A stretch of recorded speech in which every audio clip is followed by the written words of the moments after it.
check in the donation box. This is the time of year where you say, for your tax deduction purposes, but you don't have to worry about that no more. So, man, all pressure is off giving, except the fact I said checks in the donation box. No, you guys are awesome. All right, so I have half my slides back there. Connect cards. Welcome to Midtown. It's our last meeting for 2018. Don't come out next week. Please, please, please. It'd be very awkward. It's all right, Sarah. And we'll see how it works out. This is the fun of church. When things go half wrong. You might get a half sermon. I don't know. Figure it out. Don't come out next week, please. Because I'm not going to be here. I'm going to be camping. So, Mrs. Summer, are you ready for them? I heard you all got the elementary age got a treat back there. So why don't you all head out? And I say treat, and it's not like something you eat. I know. Okay. I felt like I was misleading you there. So you all have a good time. Connect cards for those of you who want to give us your information, email address to be connected and stay in tune what's going on here at Midtown. Also your prayer requests, things that are going on in your life. You fixed it. I'm kind of amazed, to be honest. What do we got next? Women's Bible Study fires up in January on a date that has been told to you last week. I just don't remember it. December 30th, that's church holiday. All right, let's, hey, tonight, teen get-together party. We have no teenagers here right now. But believe it or not, we'll probably have like 9 show up at my house tonight. They figured it out, man. I don't have to go to church, and I can still have all the fun of church. Don't take any cues from the youngins. No, but then also our youth retreat, January 3rd and 4th, for our teenagers. They're invited. We got to know if they're coming or not. We've already paid for the hotel rooms. It doesn't matter. I can do 2 hotel rooms by myself. So 2018 is behind us. Look, it is my desire here to, my goal, to get you, I can't do it, God has to do this, to, well, good morning. Good morning. I'm so glad you're here. It's all right. To encourage you to trust God more. I mean, at the end of the day, that is it. You know, and all of the preaching and our music and the things we do are really to help you hopefully engage in your faith. And I'm kind of curious, how did 2018 work out? So I'm kind of throwing you on the spot. Anyone here that went through a time where your faith was tested and you came out persevering, that you would want to share with us? You raised your hand before I said, let us know. Helen? Yeah. And that's okay. So you're here. Want to share a little bit about it?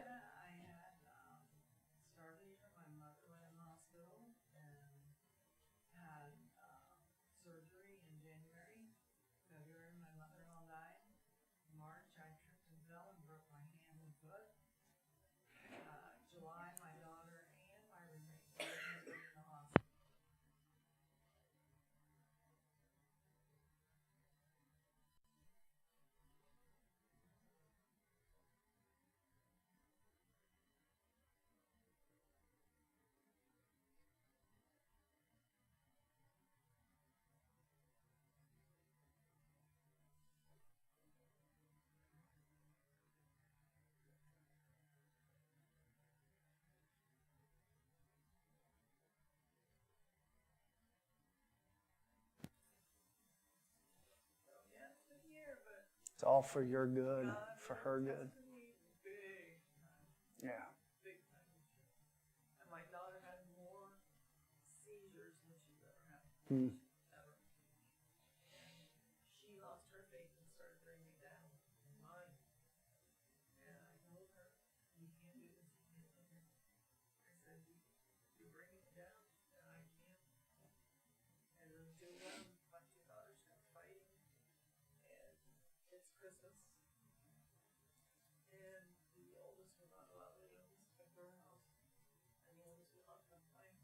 Yeah.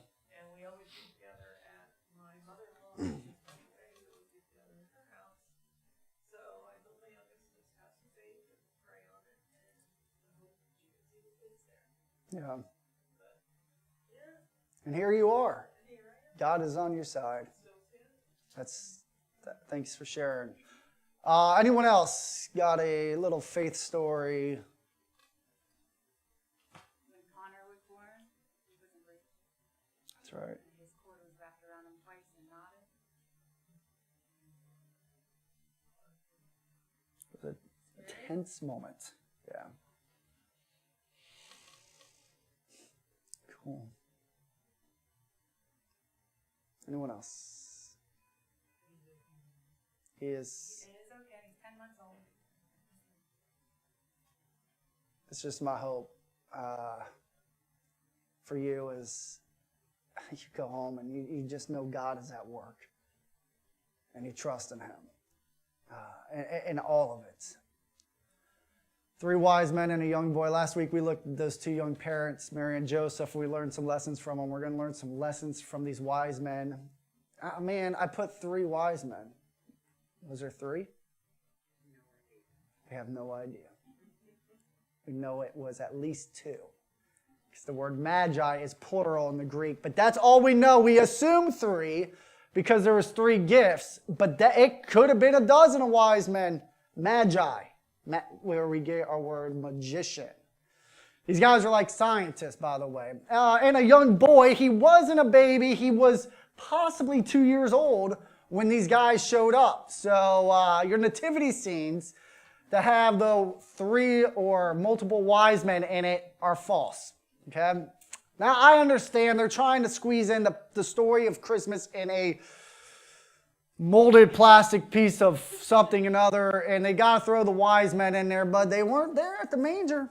They weren't there. Matthew's very clear about this, okay? But now after Jesus, Matthew chapter 2, now after Jesus was born in Bethlehem of Judea in the days of Herod the king, Matthew says, Herod the king, behold, now look, we're going to go kind of deep today for some of you Bible wizards and Bible nerds. I'm going to tantalize some of you, and then others of you, we'll stay at the surface, and we'll learn some stuff from these.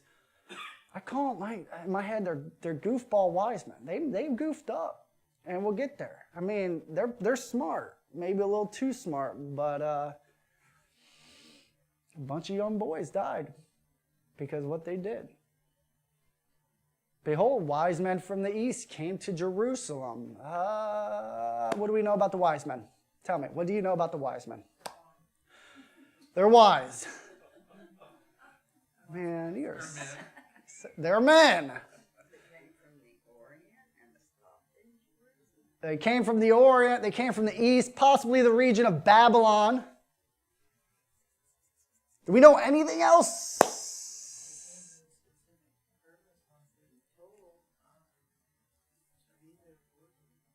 Okay, they came for a purpose to worship Jesus. Okay, so for you Bible wizards out there, I may lose some of you, and that's okay. We can possibly trace these wise men through the Old Testament and their ancestry. In Daniel chapter 2, Daniel, remember the Nebuchadnezzar had dreams?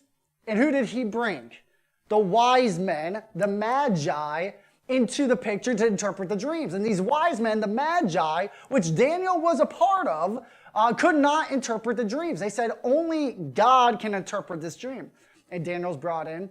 And so the same word for magi that we see here in the Greek and the Septuagint, we see in Daniel. So it's possible that these wise men, these magi, are connected to the same wise men we see in Daniel chapter 2. So they could be from Babylon. And so the wise men are kind of like scientists.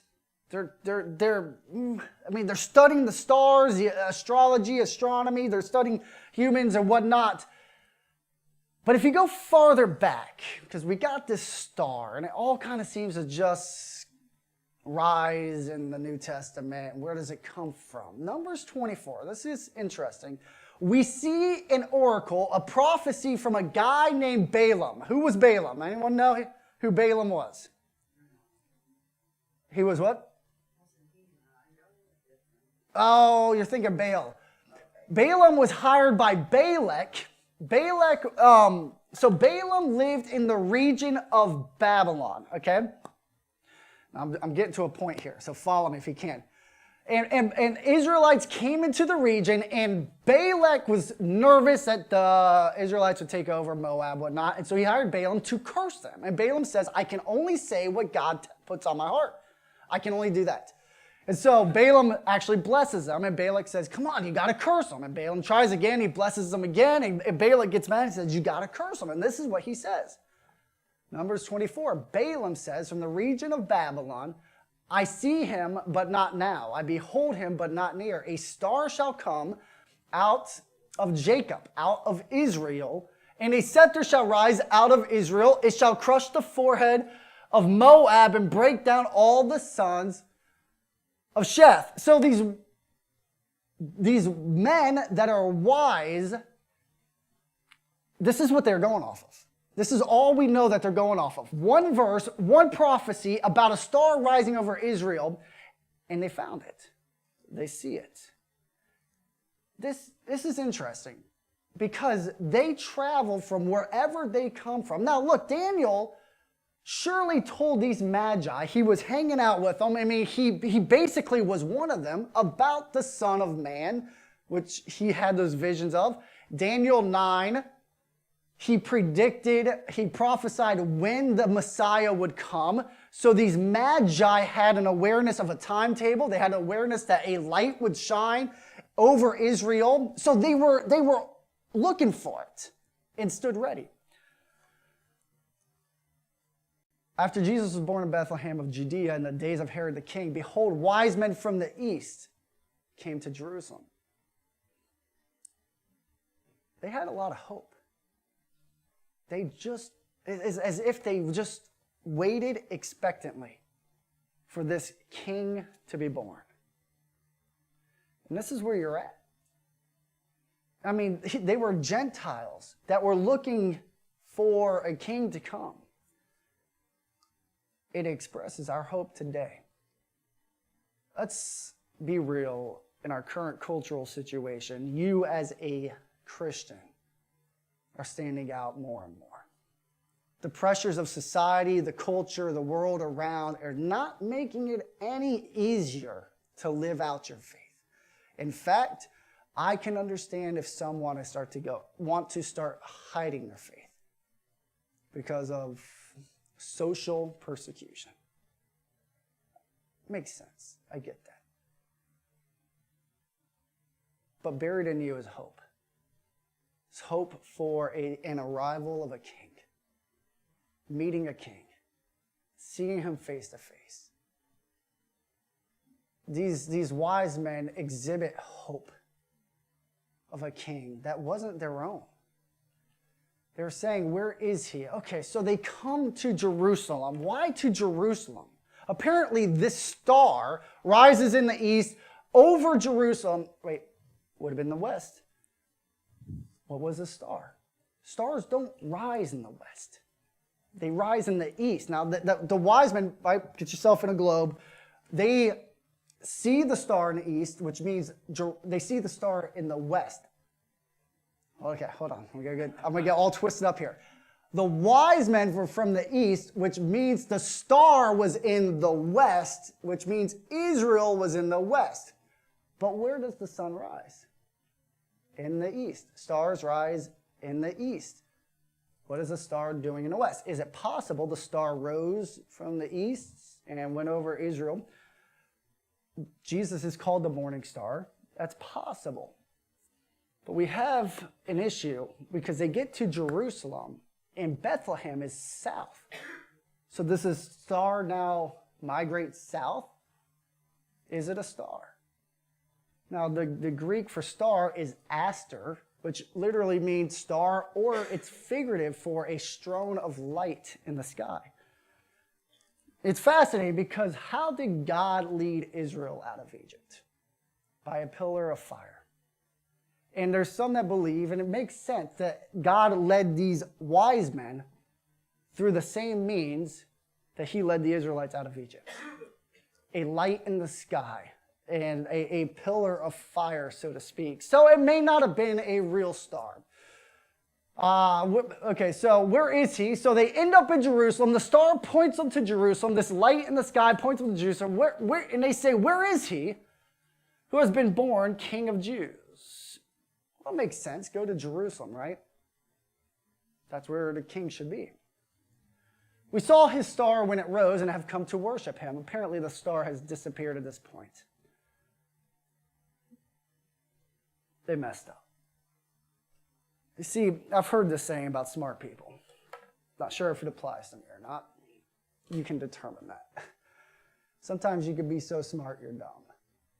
Now, I'm not calling these wise men dumb, but a little bit of like, let's work this out. Let's talk about our approach when we talk to the king would have helped. You're going to walk up to a king and say, you're a fake. The real king is born. Point us the way. Herod was also known for being very vicious and cruel. I kind of think these guys didn't read the times that well in the sense of maybe they should have had another approach. Maybe they should have asked religious leaders, where's this king going to be born? Maybe they should have asked the king, King Herod, we heard about a special baby going to be born somewhere around here, and not use the word king. It's going to make anybody who is a real king jealous. And they do. They trigger this guy. I think it was a miscalculated step. Well, when Herod the king heard this, Matthew calls him a king again because he was seen as the Jesus the king. He was troubled, and all Jerusalem with him. So these guys who come into Israel, man, they it seems like they bring a caravan of people. I mean, Israel knew, Jerusalem knew that these guys arrived. Assembling all the chief priests and scribes of the people, he inquired of them, Herod inquired of them where the Christ was to be born. Lesson one from these guys. Mistakes are part of being human. I mean, we could say the wise men goofed up. We got to understand, probably 20 or so 2-year-old boys lost their life because of this encounter. Mary and Joseph had to flee to Egypt with Jesus because the wise men and what they did. Now, I'm not throwing them under the bus, but this is the reality.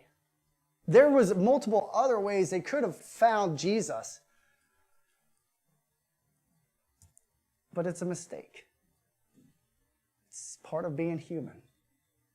I've got a feeling you've gone through life, maybe even this week, maybe even yesterday, where you made a mistake and it hurt somebody. Somebody made a mistake and it hurt you.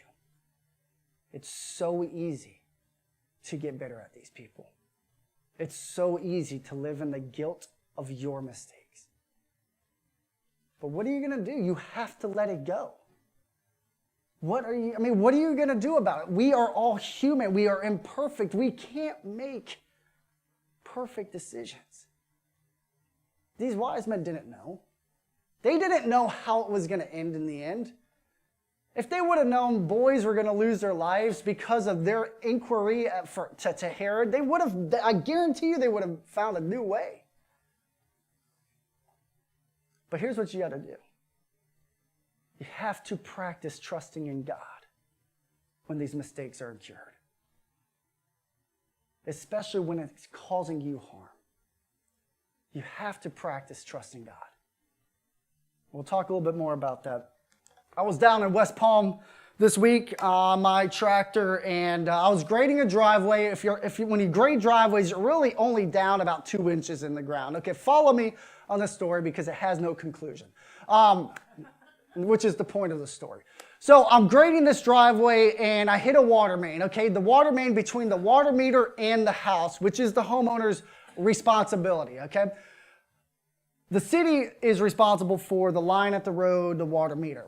Meter to house, homeowner's responsibility. All right, so I hit this water main between the meter and the house, and so I run up, and it's a common thing. People don't bury these things deep enough. You don't know they're there. It's a mistake. You hit it, nothing you can do. So the homeowner has a 2-year-old, 10-month-old who just had eye surgery that morning. I got to tell her, I got to shut off your water. I don't know when it'll be on. But I will, I stop everything I'm doing. I'm 5 minutes into my job. West Palm, the day is booked. It's a big job down there, but I've got to stop and fix their water. It's just, it takes precedence. So I go turn off the water, I dig around the pipe, and I'm looking at this pipe, and it's a blue pipe that I've just never seen before. I thought maybe it's blue flex pipe that belongs in a wall. Doesn't belong on the ground. So I took a picture of it with the Home Depot. I showed the Home Depot plumbing guy. I assume they're knowledgeable. I showed him, he goes, I've never seen that before. I said, good luck. So I went to a plumbing repair store. I'm pulling a 30-foot trailer around West Palm. I don't know where I'm going, whatnot, and I'm squeezing down these side roads. And I go to a plumbing repair store where plumbers go to get their piping for their jobs, and I said, I need this pipe. They said, we haven't seen it before. I said, okay, joke's on me. I need this pipe. And they said, no, we haven't seen it before. I don't know what kind of pipe that is. I said, you're a plumbing repair store. You give plumbers the materials they need. I need the pipe. And they said, well, why don't you go across the street and ask plumbers if they've seen it. I went across the street because there was a plumbing company right across the street. I walked in, I said, what is this pipe? And they said, we don't know. I said, you got to be kidding me. I mean, so I walked back across the street and I just waited for plumbers to filter in the plumbing repair store, and I just held my phone out. I had no other choice. I mean, well, I got to fix this pipe. And the first plumber comes in. I said, do you know what kind of pipe this is? He goes, no, don't know. What is going on around here? The second person, you know what kind of pipe this is? You know, he goes, man, that looks like city pipe. But where is it at? I said, it's up against the house. I said, it can't be city pipe. So I called my wife and said, I need you to start calling the cities in the area. We got to figure out what city we're in and get someone out to look at this thing. I know, long story to make one simple point. So the city guy comes out, actually pretty quickly, and he goes, oh, we don't service that area. I said, but it's your pipe. You know, now I'm kind of bluffing him, like he's got to get up there and look at it. He wasn't even getting out of his truck, really. He just, it's not our duty, it's not our pipe, you know, whatever. I said, but it is your pipe, and I was kind of like hoping it was to get him up there to look at it. Sure enough, he walks up there and goes, yeah, it is our pipe. He goes, well, you're kind of out of luck because nobody can get parts that. I said, well, then I guess you got to fix it. And he goes, well, technically you should re-plumb the whole 200 feet of water main. He goes, but I got a story for you. A story and a story. Isn't that cool? He said, you know, about 3 years ago, we put in these water meters. And we had a Connex box that had 24,000 feet of our pipe in it. And we got video of a contractor coming in and stealing it all. And then he went through and he put in all of our piping in all of these houses, like, you know, over the weekend. And I said, so well, get the contractor out here. He should fix it. He goes, well, for some reason he didn't want to. Either way, he fixed it. He's just, you know, killing my time and whatnot. I said, go explain all this to the homeowner. And he walks up, explains it, and he goes, man, I think I know you. This city guy knew the homeowner because his wife worked with her wife, of all people. What was that for? You know, breaking a water main. It was a mistake that has no conclusion. I burned out 3-4 hours of my day. I made that lady's day, you know, a little bit harder. You know, she needs water for her kid. No conclusion. It's just a mistake. Psalm 138. We're going to get back to this no conclusion stuff. Though I walk in the midst of trouble, you preserve my life. You stretch out your hand against the wrath of my enemies, and your right hand delivers me. This is what David says as he's going through a hard time. God is with you. I remember sitting on my tractor, and the day was going south. I had one day to finish this job, and all I could tell myself, didn't cling on to, is that for some reason, God wanted this to happen today. No idea why, but for some reason, God wanted this to happen. Verse 5, they told him in Bethlehem of Judea. So the Pharisees, the religious leaders, tell Herod the king, this child is to be born in Bethlehem. For so it is written by the prophet, and you, O Bethlehem, in the land of Judah, are by no means least among the rulers of Judah. For from you shall come a ruler who will shepherd my people Israel. And Herod summoned the wise men secretly and ascertained from them what time the star had appeared. Why did he do this? He's gathering evidence. He doesn't need competition. This is why he ends up murdering all the boys under 2 years old. He sent them to Bethlehem, saying, "Go and search diligently for the child, and when you have found him, bring me word that I too may come and worship him." Just a little side note lesson. Bethlehem was nothing without the people. It is the people of the city that make it great. Set aside time to be with them.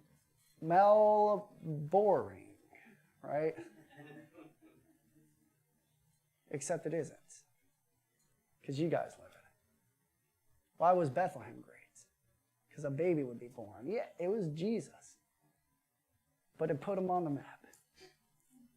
You know what makes our city great is the fact that you all live in it. Some of my best times I have during the week is just going out to dinner with you all and just spending time with you all. It beats jogging or going out in the woods or riding bikes, taking drone out, whatnot. I mean, it's the highlight of my week when we have on the schedule a dinner with one of you all or some friends or whatnot. So Bethlehem was on the map because of a baby. Verse 9, after listening to the king, they went on their way, and behold, the star that they had seen, when it rose, went before them until it came to rest over the place where the child was. So the star comes back into the pictures. Other words, God led the wise men to Herod. God led the wise men to Herod. He could have led the wise men straight to the baby, but he didn't.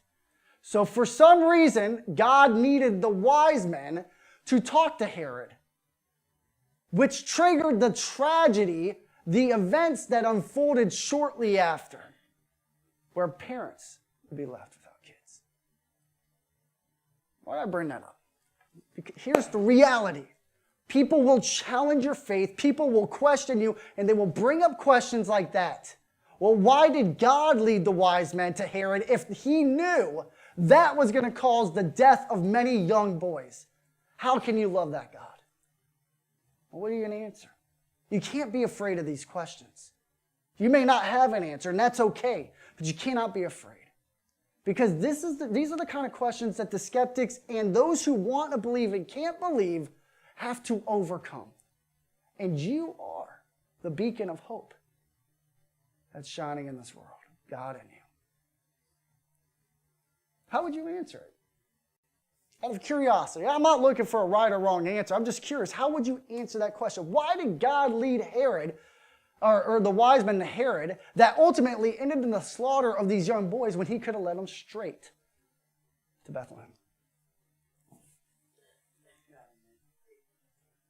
God knows the big picture. We don't have the mind of God. He also brought awareness to all of Jerusalem, because they said they were all concerned with Herod, so now they're all focused on this event. He brought attention to Jesus. There is no, here's the answer. The answer is found in you. You know the answer as God has given it to you. And all three of those are, I think, adequate to answer those who would doubt. When they saw the star, they rejoiced exceedingly with great joy. And going into the house, just to correct your major scene picture, what does that tell you about Mary and Joseph? They're at a house. Where do you think they're at in life? Settling down as new parents, maybe Joseph getting acquainted to a new business of carpentry, and Mary's just starting to figure out life and enjoying being a mom. I mean, when I hear house, I hear home. I hear they're resting. Well, they saw the child with Mary, his mother, and they fell down and worshiped him. Then opening their treasures, they offered him gifts, gold, frankincense, and myrrh. Now, these are gifts just to represent a king. Gold you give to a king. Frankincense is a fragrance that was burned when you offered up prayers. Myrrh is an embalming element. A lot of people were embalmed in myrrh. Verse 12, being warned in a dream not to return to Herod, they departed to their own country by another way. Even wise men get duped. I mean, they were tricked by Herod. The wise men.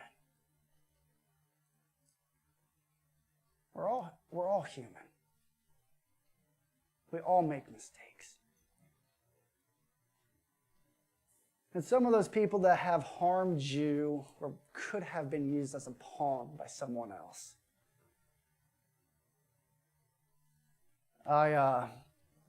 You ever gone down the interstate and seen someone drive the wrong direction?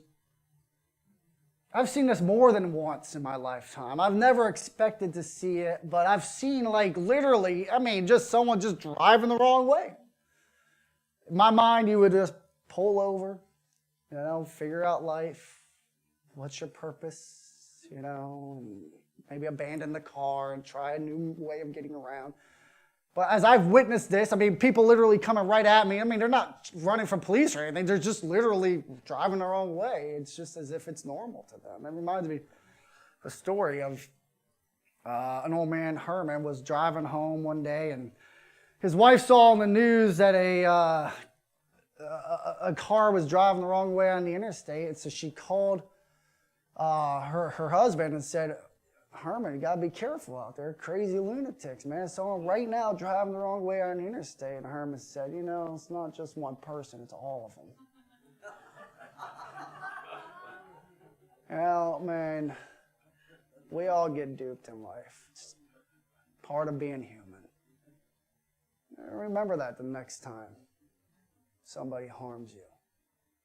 They're doing the best they can. They really are. Verse 13, now when they had departed, behold, an angel of the Lord appeared to Joseph in a dream and said, rise, take the child and his mother, and flee to Egypt, and remain there until I tell you. I understand, man. These wise men, as much as it was a good thing that they showed up with gifts and presents, they caused havoc. I don't think we ever see it from this perspective. I could see Mary saying, do we really have to go? Joseph, we just got settled. What's in Egypt? Why Egypt? Outside of the prophecy, apparently this is what God wanted, that's the prophecy to be fulfilled. Could you imagine?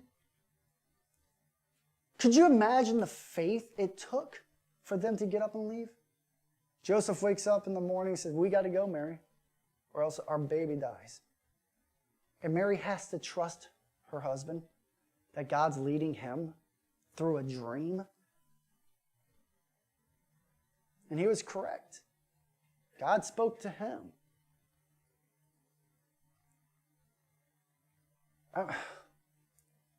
Talk about testing your faith. I have a feeling Mary and Joseph on the way to Egypt really talked about this stuff. Talked about why they were chosen to carry the son. I have a feeling they were human too, and the frustrations of having to leave a life they were establishing was not easy. The change that was going to happen, when would they come back? Didn't make sense. They were leaving their family. They were leaving their parents. They were leaving relatives. Why? Because Joseph was told in a dream his baby was going to die. You see, I don't know, how do I word this? Your faith is real. God is real. And he guides you daily. I have a feeling, just given the information overload from the world and where everybody is trying to declare what is true and what it isn't, that your faith just kind of sputters.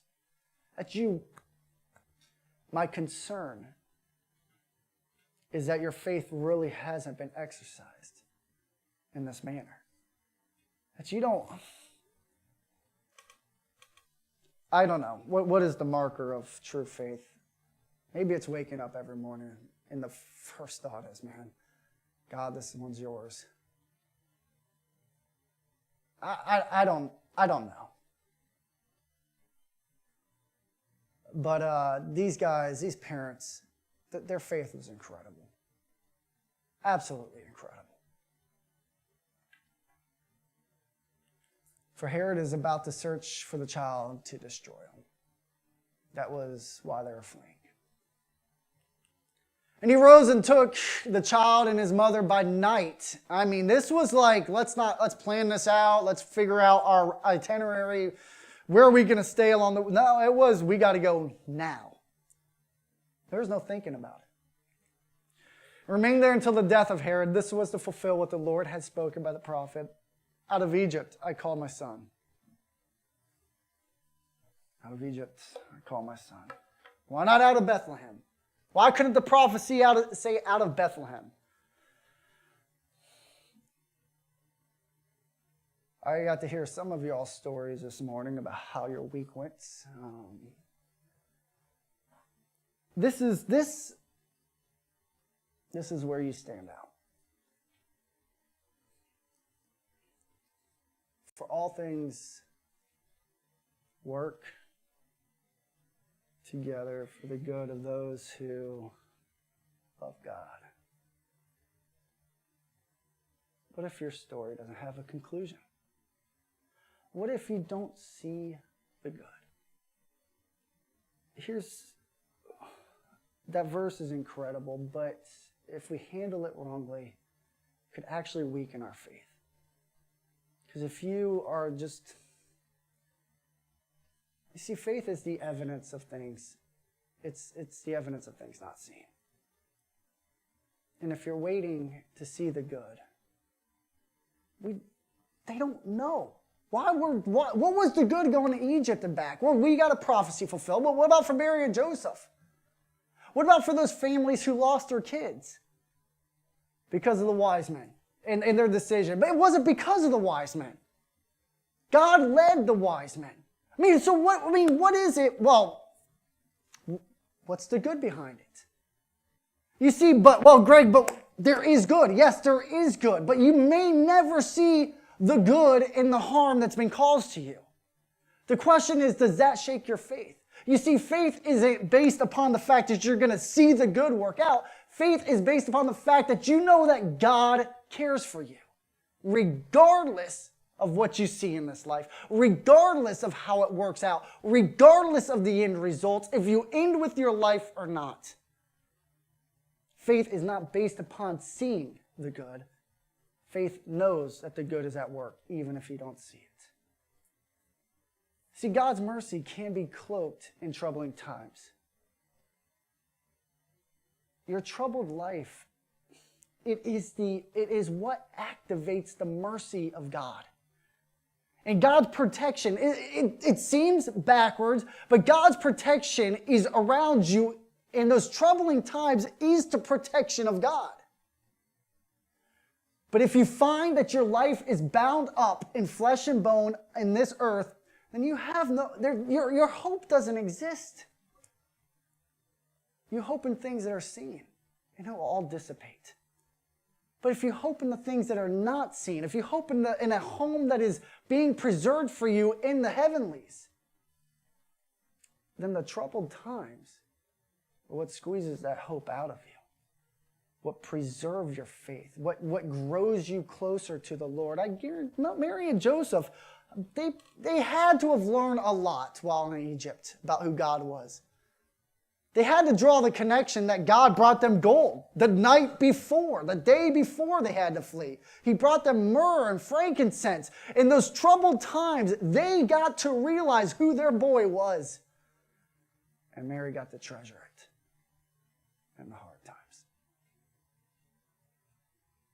So my encouragement to you this Christmas season, do not forget, He cares for you. Do not come to that conclusion only after you see the good work out in your troubled times. Do not come to that conclusion only because you see. You come to that conclusion because you believe. Because not of one prophecy back in Numbers 24:17, but because you have an entire book about His care for you. You have the entire Bible that's been preserved. Not just one verse that these wise men hung on to. That was incredible faith they had. You've got countless verses about a God who cares about you. is my hope for you 2019. That your faith and your trust in the things not seen, your trust in the Lord continues to be strengthened. Maybe your first thought in the morning is, God's got this one. Whatever may come today, it's because my God cares for me, regardless of how I see it worked out in the end. Heavenly Father,